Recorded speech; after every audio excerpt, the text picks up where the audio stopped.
I'm about to bring out the President, but I want to start by thanking him for being with us during what is a very busy week every year, the opening of the UN, but because of all the turmoil in the world, is a particularly busy week this year.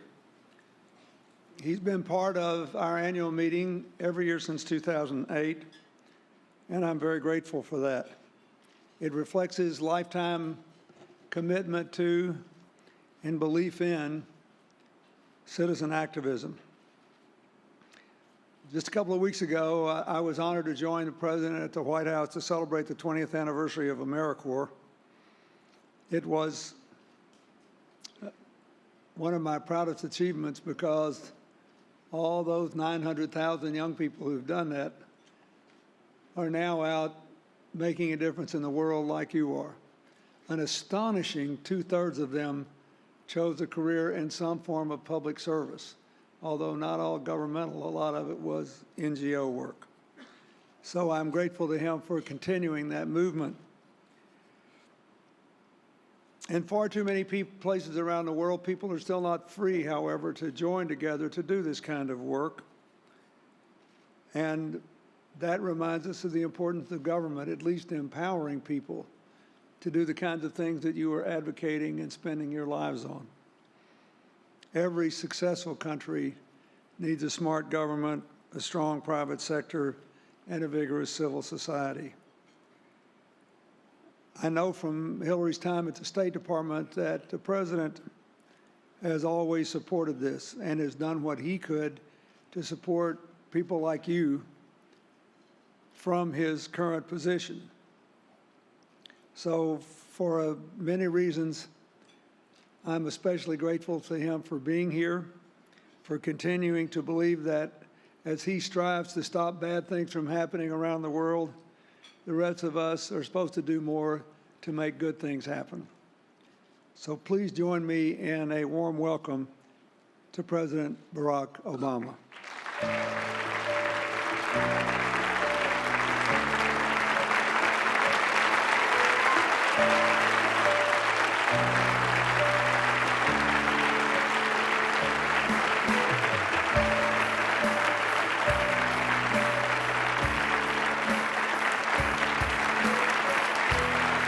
Thank you. Thank you so much. Thank you. Thank you, everybody. Please have a seat. Well, good afternoon, all of you. I was just discussing with President Clinton that if Chelsea begins delivery while I'm speaking, she has my motorcade and will be able to navigate traffic. Because actually it's pretty smooth for me during the week. I don't know what the problem is. Everybody hypes the traffic, but I haven't noticed. Always wonderful to follow Matt Damon. I saw people trickling out after he was done.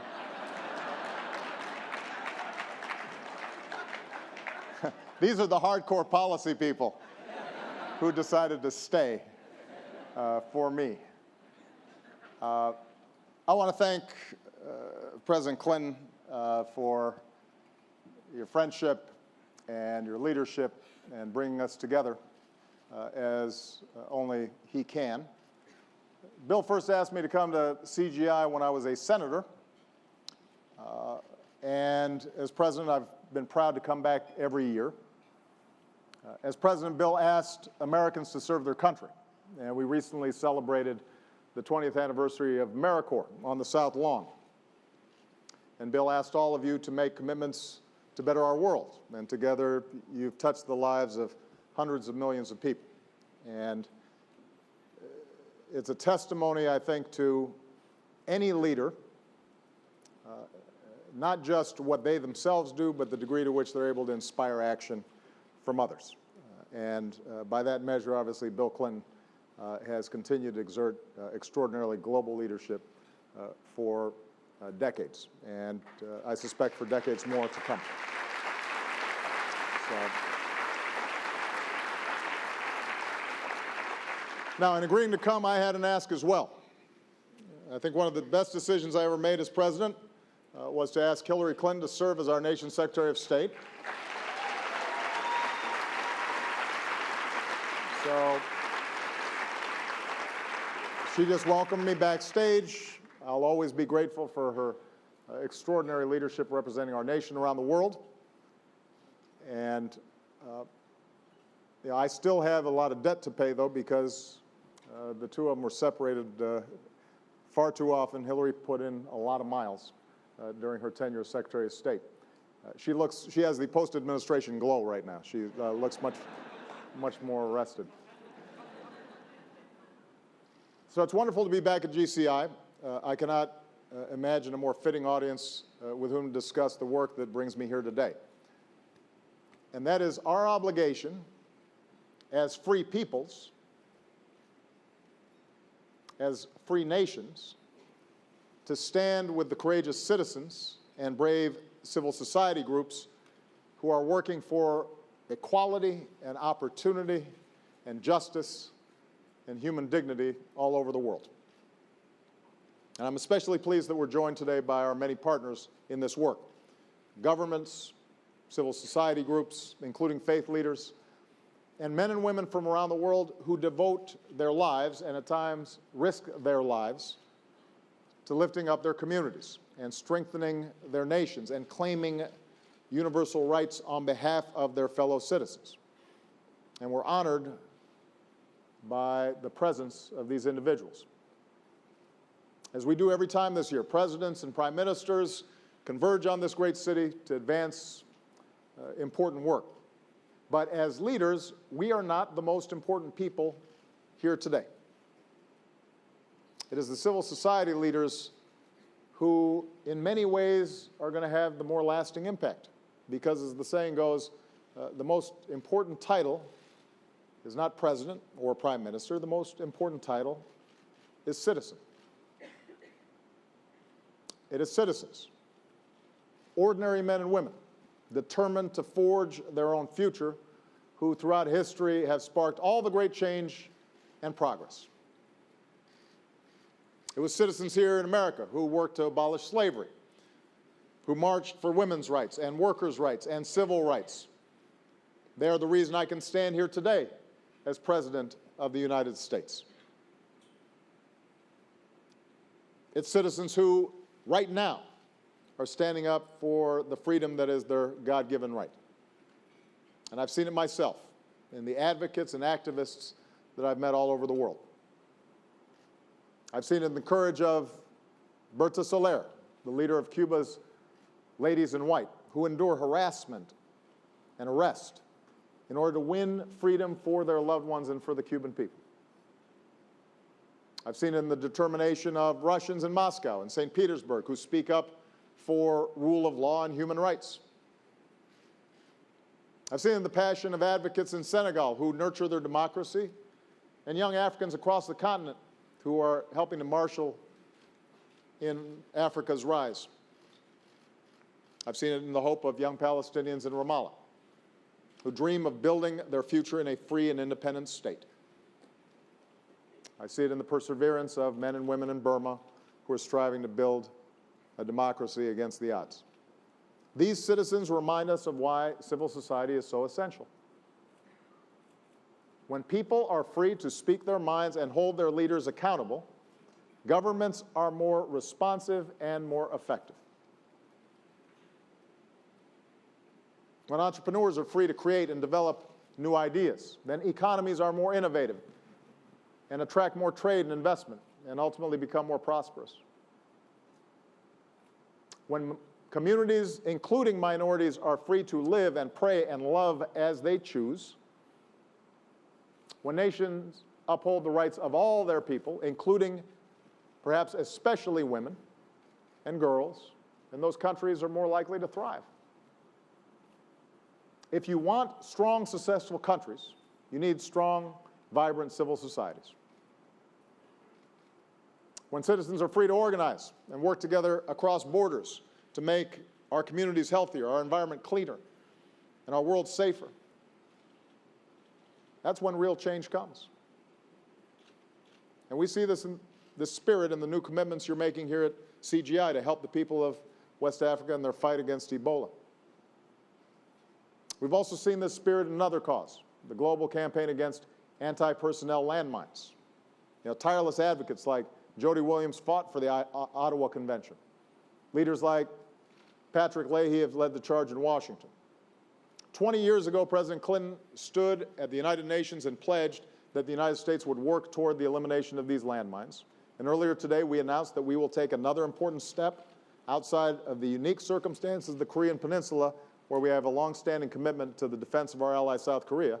The United States will not use anti-personnel landmines. So we will begin destroying our stockpiles not required for the defense of South Korea. We're going to continue to work to find ways that would allow us to ultimately comply fully and accede to the Ottawa Convention. And the United States will continue to lead as the world's largest donor of global demining efforts, freeing communities and countries from these weapons. But the point is, this started in civil society. That's what prompted action by President Clinton and by myself.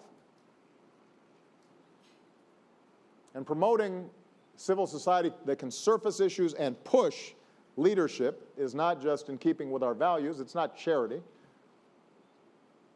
It's in our national interests. Countries that respect human rights, including freedom of association, happen to be our closest partners. That is not an accident. Conversely, when these rights are suppressed, it fuels grievances and a sense of injustice that over time can fuel instability or extremism. So I believe America's support for civil society is a matter of national security. It is precisely because citizens and civil society can be so powerful. Their ability to harness technology and connect and mobilize at this moment, so unprecedented, that more and more governments are doing everything in their power to silence them. From Russia to China to Venezuela, you are seeing relentless crackdowns vilifying legitimate dissent as subversive. In places like Azerbaijan, laws make it incredibly difficult for NGOs even to operate. From Hungary to Egypt, endless regulations and overt intimidation increasingly target civil society. And around the world, brave men and women who dare raise their voices are harassed and attacked and even killed. So today we honor those who have given their lives. Among them in Cameroon, Eric Lemembe. In Libya, Salwa Bugaigas. In Cambodia, Chit Vuti. In Russia, Natalia Yastemiryova. We stand in solidarity with those who are detained at this very moment. In Venezuela, Leopoldo Lopez. In Burundi, Pierre Claver Imbonima. In Egypt, Ahmed Maher. In China, Liu Xiaobo. And now, Ilham Tohti. In Vietnam, Father Lee. And so many others. They deserve to be free. They ought to be released. And this growing crackdown on civil society is a campaign to undermine the very idea of democracy. And what's needed is an even stronger campaign to defend democracy. Since I took office, the United States has continued to lead the way, and as Secretary of State, Hillary Clinton helped champion our efforts. Across the globe, no country does more to strengthen civil society than America. And 1 year ago, here in New York, I pledged that the United States would do even more. And I challenged the world to join us in this cause. Working with many of you, that's what we've done. And today I'm proud to announce a series of new steps. First, partnering and protecting civil society groups around the world is now a mission across the U.S. government. So under a new presidential memorandum that I'm issuing today, federal departments and agencies will consult and partner more regularly with civil society groups. They will oppose attempts by foreign governments to dictate the nature of our assistance to civil society. And they will oppose efforts by foreign governments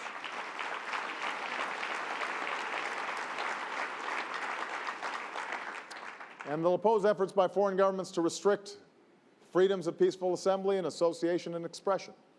So this is not just a matter of the State Department or USAID, it's across the government. This is part of American leadership. Second, we're creating new innovation centers to empower civil society groups around the world. I want to thank our partners in this effort, including the government of Sweden and the Aga Khan Development Network.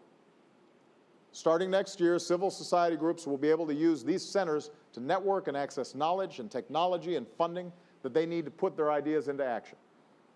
And we'll start with 6 centers in Latin America, in Sub-Saharan Africa, in the Middle East, and in Asia. Oppressive governments are sharing worst practices to weaken civil society. We're going to help you share the best practices to stay strong and vibrant. Number 3, we're expanding our support and funding for the community of democracies to better coordinate the diplomacy and pressure that we bring to bear. And this means more support for those who are fighting against the laws that restrict civil society. In recent years, we've worked together to prevent new limits on civil society, from Kenya to Cambodia, and we've helped expand the space for civil society in countries from Honduras to Tunisia to Burma. And standing together, we can do even more. And finally, we're increasing our support to society groups across the board. We're going to increase our emergency assistance to embattled NGOs. We'll do more to match groups with the donors and funding that they need. And in the coming months, our Treasury Department will finalize regulations so it's even easier and less costly for your foundations to make grants overseas.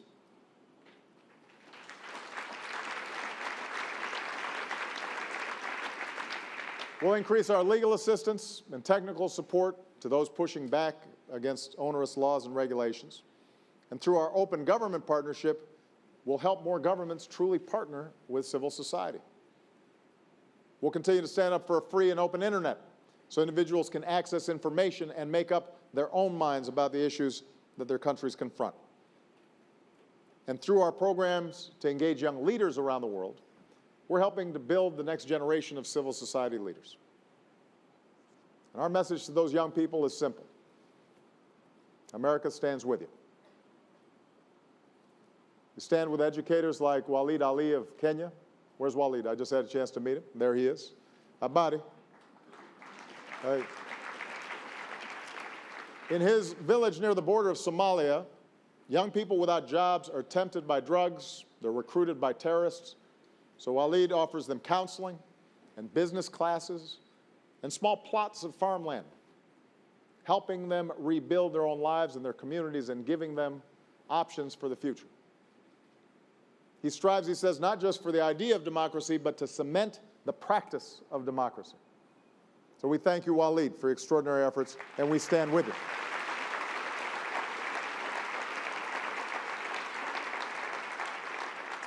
We stand with humanitarians like Miriam Canales. Where's Miriam? There she is right there. Now, in communities that are racked at times by horrific violence, children are so terrified to walk the streets that many begin that dangerous and often deadly march north. And Miriam's outreach centers give them a safe place to play and grow and learn. And she says her dream is that people in Honduras can walk free and that young people will have opportunities in their own country. And we couldn't be prouder of you, Miriam, and we stand with you.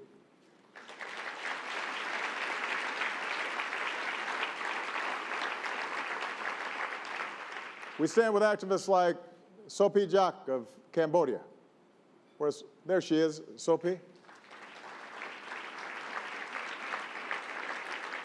Sophie saw a fellow human rights advocate hauled off by the police, and she could have fled too, but she says she never thought of leaving Cambodia even for a minute. So she keeps organizing and marching and mobilizing youth to demand justice.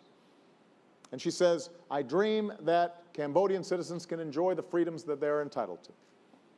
We could not be prouder of you, and we stand with you.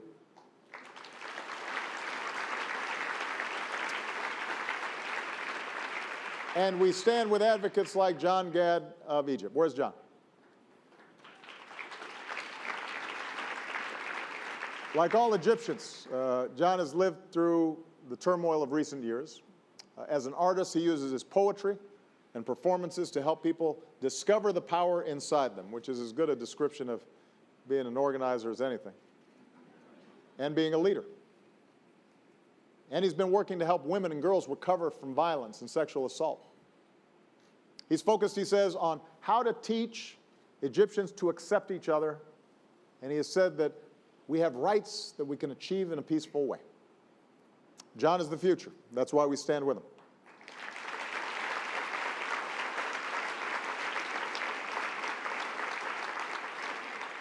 Now, these individuals are just a small sample.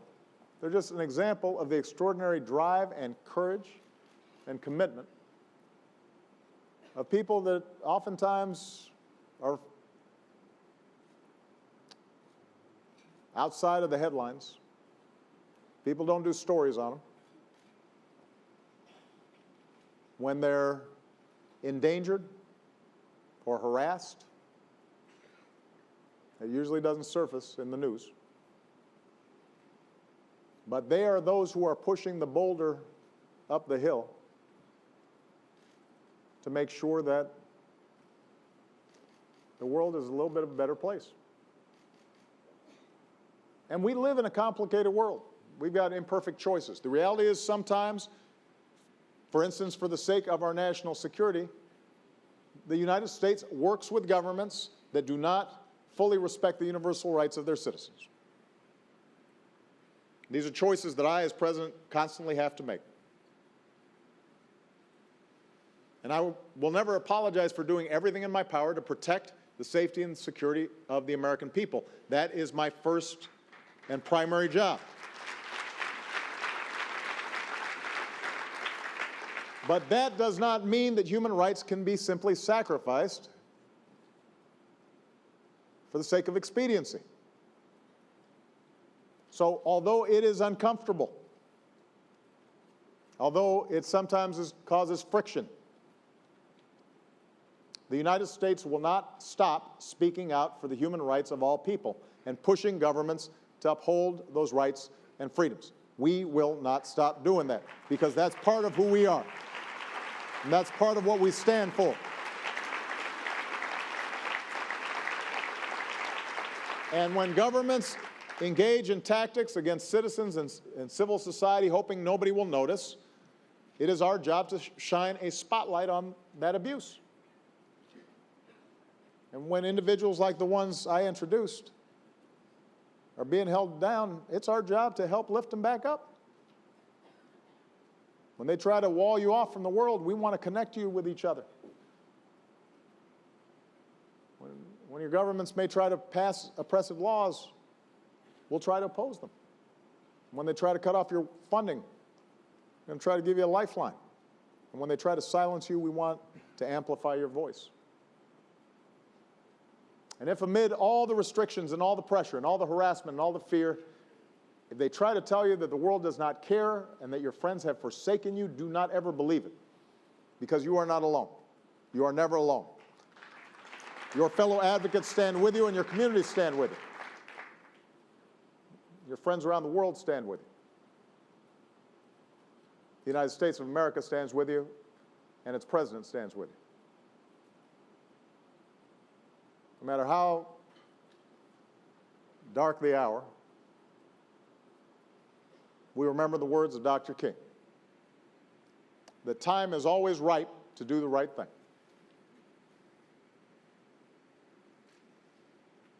And Dr. King also said that the arc of the moral universe is long, but it bends towards justice. The reason we support civil society is because we have seen in this country of ours that it does, in fact, bend towards justice, but it does not do so on its own. It does so because there are hands of ordinary people doing extraordinary things every single day, and they pull that arc in the direction of justice. That's why we have freedom in this country. That's why I'm able to stand before you here today. And that's why we will stand with them tomorrow. God bless you all. God bless all those who are working under tough conditions in every corner of the world. Thank you, CGI. Thank you, President Clinton. Thank you.